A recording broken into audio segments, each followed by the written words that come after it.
The room was alive with the hum of debate, an air of intellectual arrogance settling over the gathered crowd. At the head of the table, Professor Anderson, known for his sharp wit and cutting remarks, flipped through the janitor's proposal. He smirked, the corners of his lips twitching as he read aloud. This is nothing but junk, a half-baked idea from someone who clearly doesn't understand real science. The room fell silent. Every eye turned to the janitor, standing at the back of the room. His name was Eddie, but no one here knew him as anything more than a shadow, a fixture, the invisible worker who cleaned up after the scholars and researchers, a man whose ideas were never heard, whose contributions never mattered. Eddie's face remained impassive, but his hands clenched into fists at his sides, nails digging into his palms. Outwardly, he stood tall, an unbroken silhouette, but inside a storm was brewing.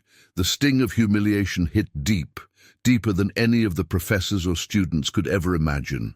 How many years had he spent cleaning these halls, listening to their snide remarks, their dismissive laughter? But this was different. The cruel dismissal of his work, his intellect in front of these arrogant minds, was a blow that could not be easily forgotten. His heart hammered in his chest as his mind raced, every pulse bringing forth a surge of anger, frustration, and a quiet, growing sense of injustice. He fought the urge to lash out, to speak, to defend himself, but instead he turned away. His face betrayed nothing, but the fire inside him flickered to life, ready to burn through the walls he'd built around himself. Professor Anderson's voice droned on, but Eddie barely heard it now. The words, the ridicule, had already set. Something in motion. His idea, his dream, would not die here, not like this. The janitor might be invisible to them, but he was no longer invisible to himself. The insult had ignited something in him,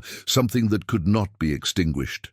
Eddie's footsteps echoed down the empty hallway, each step heavier than the last. The polished floors beneath his worn shoes reflected the harsh fluorescent lights above. His back was straight, but his mind was a whirlwind, tossing and turning. In a storm of doubt and resentment, the insult still stung, its sharp edges digging into his thoughts like splinters, each one a reminder of the life he'd spent invisible, unnoticed. His fingers twitched at his sides, the skin beneath his nails, pale from how tightly he gripped them. His breathing was shallow, controlled, but the tension in his chest told a different story. Sweat beaded along his brow, even though the air was cool. He wiped it away with the back of his hand, trying to shake off the suffocating feeling, but it clung to him like the weight of 100 years of oppression.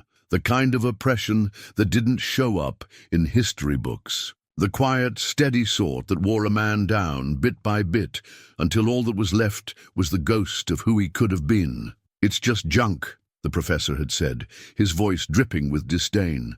"Who do you think you are?" Eddie's jaw clenched at the memory, his teeth grinding together, but the bitterness went deeper than just that moment. It went back to every other time he had been brushed aside, every time his voice had been drowned out by those who thought they knew. Better, those who never took the time to see him, the janitor, the invisible man. He could hear his mother's voice in his head now, a soft whisper through the years.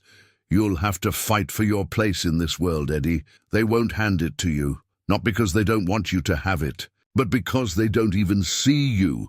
You'll have to make them see you." But how? How could he make them see him? He had worked here for over a decade, cleaning up the messes others left behind. He'd swallowed his pride, kept his head down, done his job, and stayed out of sight. It was easier that way, less trouble. But now it felt like something inside him had snapped. Was he just going to let it slide again? He squeezed his fists tighter, the pain in his palms grounding him in the present, reminding him that he was still here, still breathing, still alive. Stay quiet, stay invisible. It's easier that way. The words echoed, but they felt hollow. The familiar refrain was no longer comforting. It was a cage. His mind flashed back to his younger years, the days spent working in the fields, his father's hands rough and worn from years of hard labor. "Never let them walk over you, son. You're not just a body, you're a man.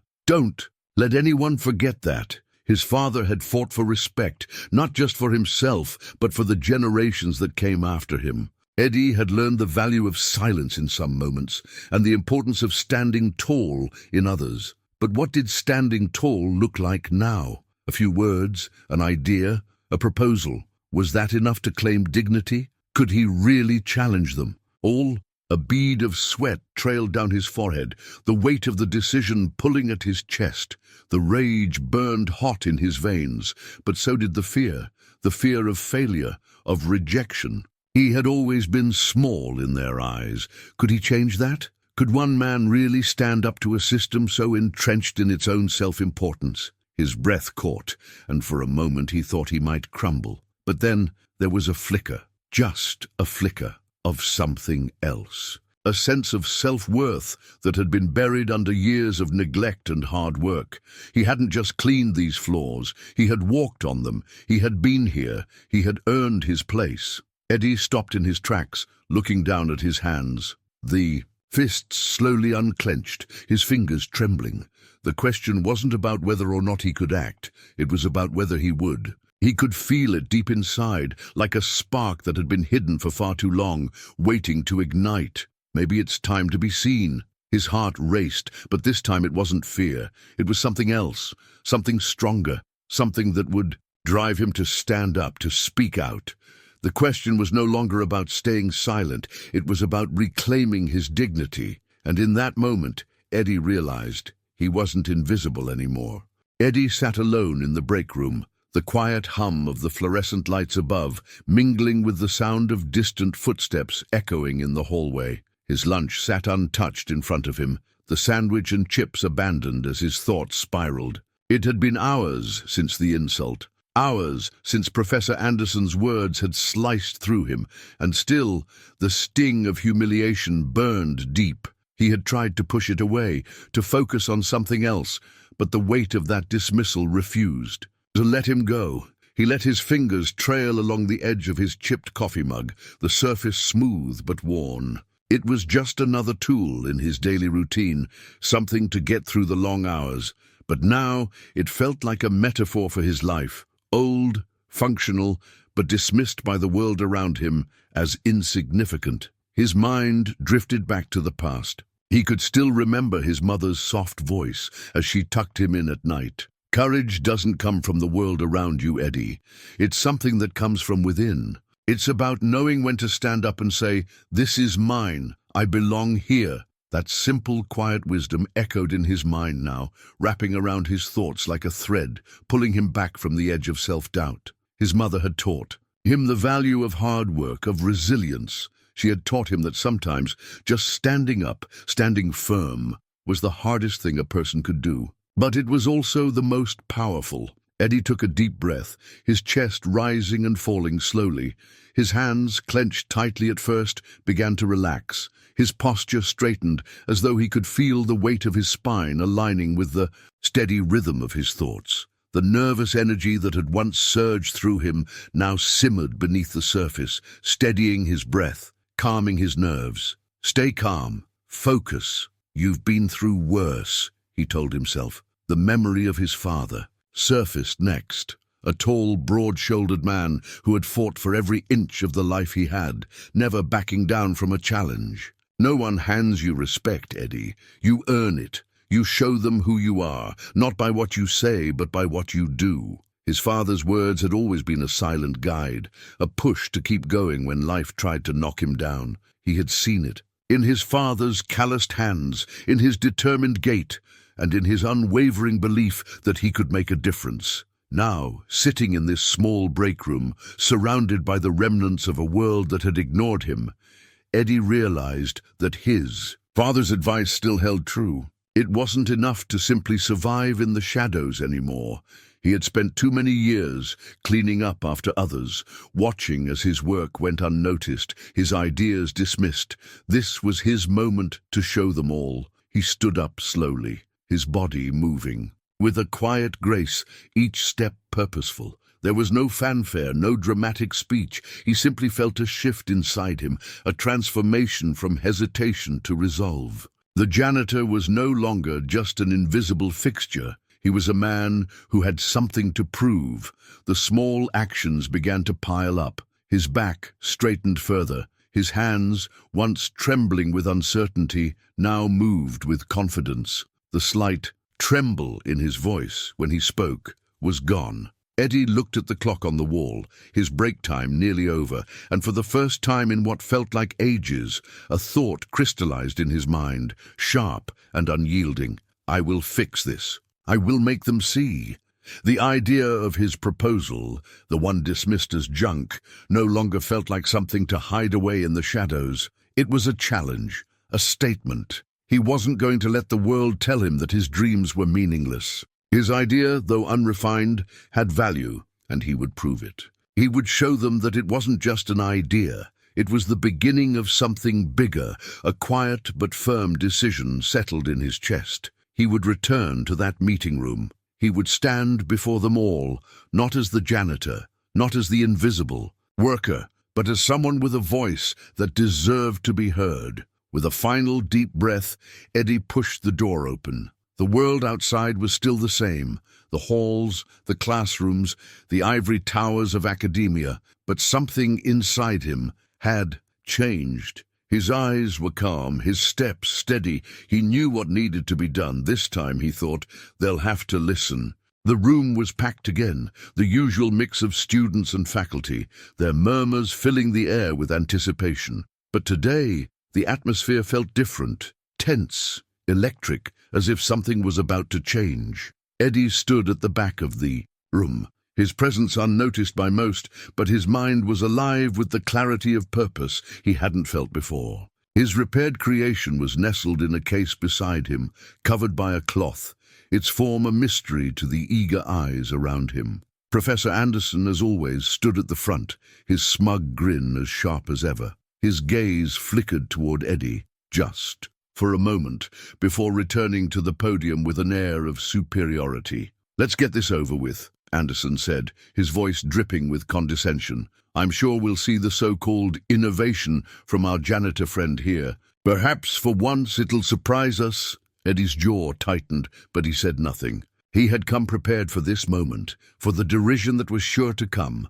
and for the challenge he knew he had to face. With a slow, deliberate movement, Eddie stepped forward. The room fell silent, the energy shifting. There was something different about him today. His posture was straight, his eyes calm, focused. He walked with the quiet authority of someone who knew exactly what they were doing, and everyone in the room felt it. He reached the front of the room, stopping beside the covered creation. Eddie took a deep breath, his hands steady as he reached for the cloth. The fabric slipped away, revealing the device he had repaired, reworked, and improved. It was sleek, functional, its design far more elegant than what it had been before. A murmur rippled through the room as everyone leaned in, curious, but Eddie's gaze remained locked on Anderson, his expression unreadable. Anderson raised an eyebrow, clearly unimpressed. "What is this? You actually think this is something worth presenting? It's just a..." Eddie's voice cut through the professor's condescension,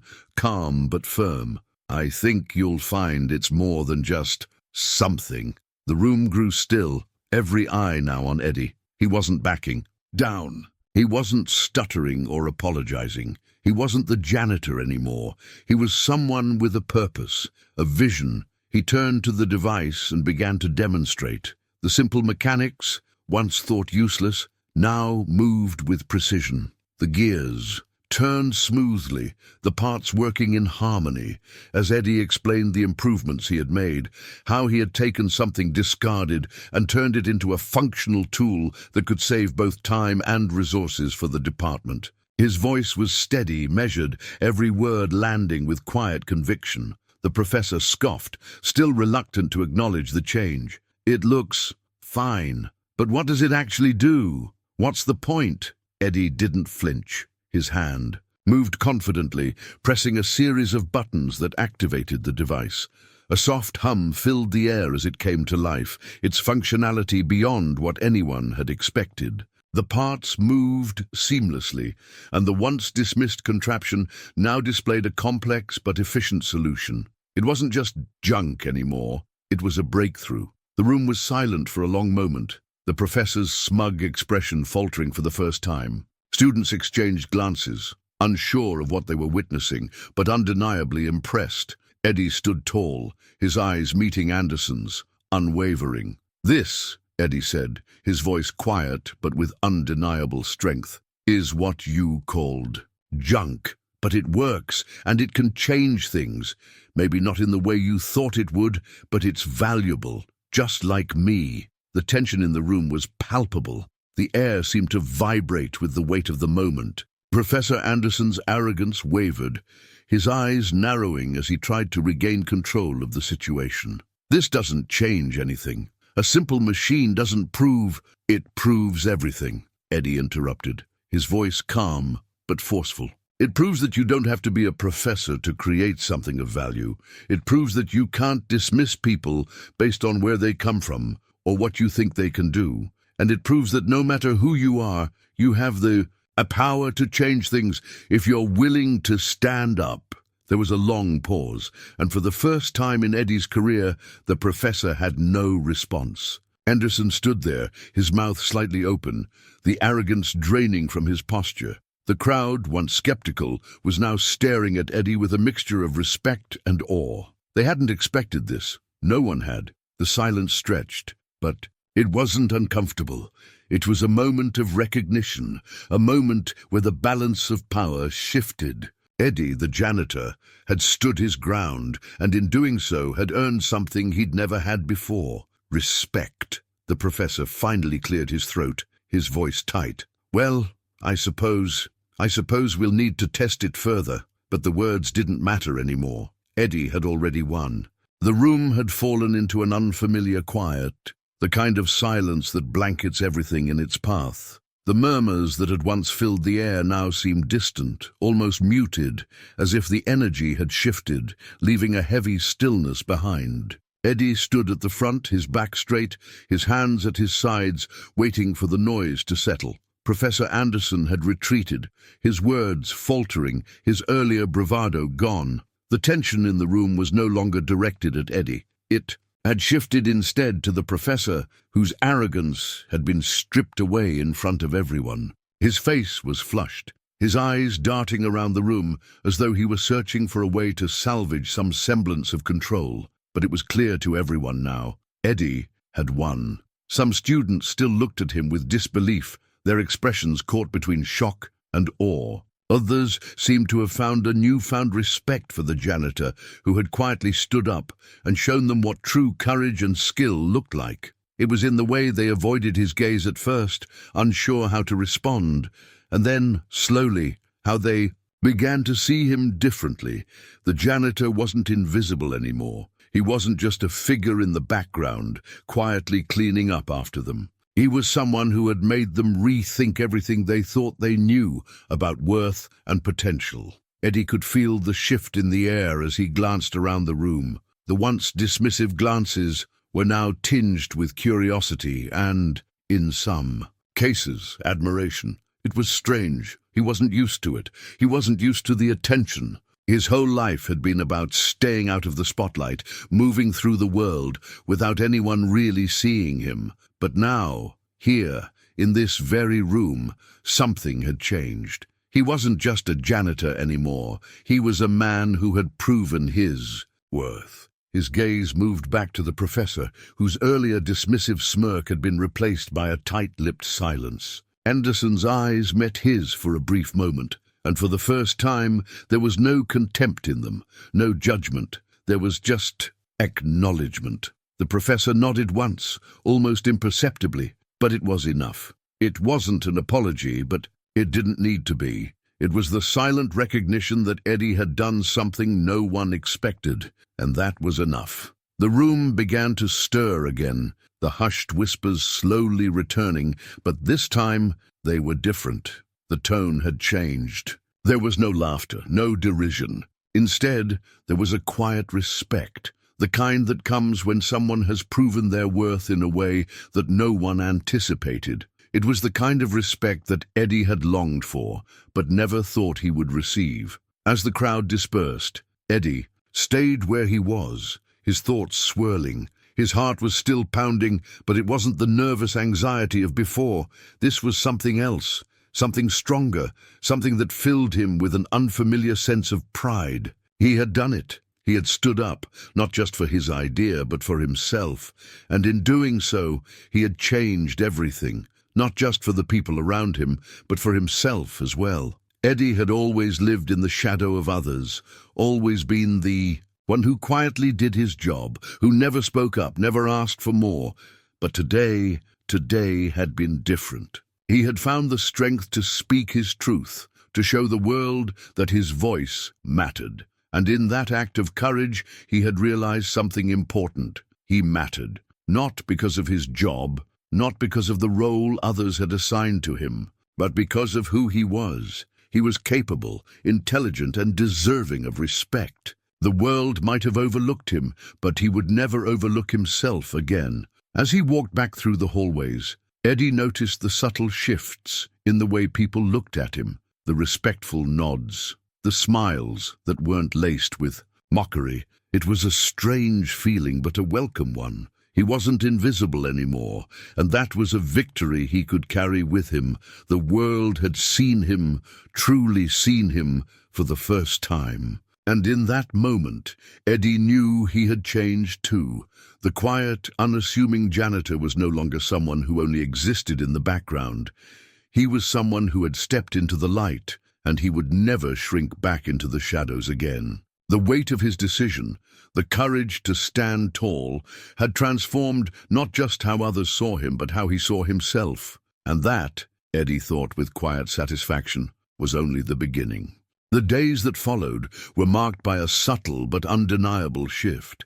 Eddie moved through the halls with a quiet confidence that hadn't been there before. It wasn't the kind of confidence that boasted, that sought attention. No, this was something different, something deeper. It was the calm assurance of a man who had found his voice, not by seeking validation from others, but by recognizing his own worth. He no longer rushed through the hallways, his eyes downcast, avoiding the gaze of others. Now he walked with purpose. His shoulders were squared, his head held high. His stride was measured, but there was an ease to it, a sense of peace that hadn't existed before. Eddie didn't need anyone's approval anymore.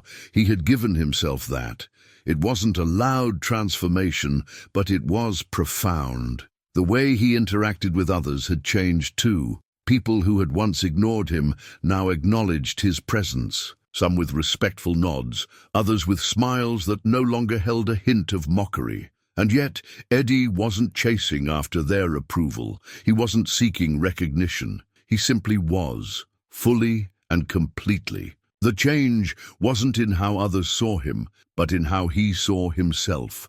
The professor, who had once dismissed him as insignificant, now spoke to him with a level of professional respect that Eddie had never imagined. It wasn't as though they had become friends, but there was an understanding between them. Professor Anderson no longer looked down on him, and in that silence, that mutual acknowledgement, Eddie found something powerful. Not everyone had to be an ally, but respect, true respect, could be earned without needing to be validated by others. The janitor had never expected this kind of change. He had lived so many years in the shadows, so many years silently absorbing insults, mistreatment, and the invisible weight of being overlooked. He had told himself that it was easier to stay small, easier to fade into the background, to not draw attention to himself. But today, Eddie knew something different.